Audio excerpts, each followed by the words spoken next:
So hello বন্ধুরা, অনেক দিন পর নিয়ে চলে এলাম আরেকটা ব্লগ। তো আজকে একটা অনুষ্ঠান বাড়ি ছিল, সেখানকার মেনু কী কী ছিল তোমরা দেখে নাও। ছিল প্রথমে স্যালাড, চলে এসেছিলো পাতা, গ্লাস জল, তারপরে চলে এসেছিলো স্যালাড, তারপরে দিয়ে দিয়েছে ভাত।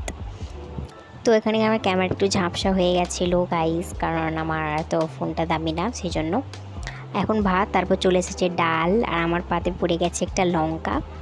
তো ডাল আর ভাত আর স্যালাড কার কার ভালো লাগে অবশ্যই কিন্তু জানিও, আমার কিন্তু বেশ লাগে।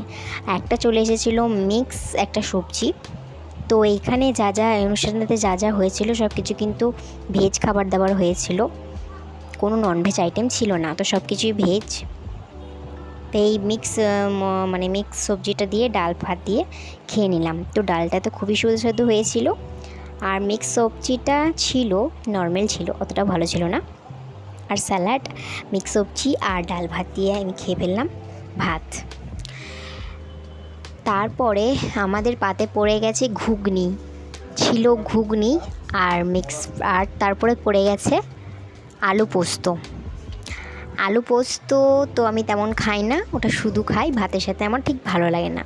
তো ঘুগনিটাও কিন্তু বেশ খেতে হয়েছিল। এরপরে আমাদের পাতে চলে এলো একটু পরিমাণে দই।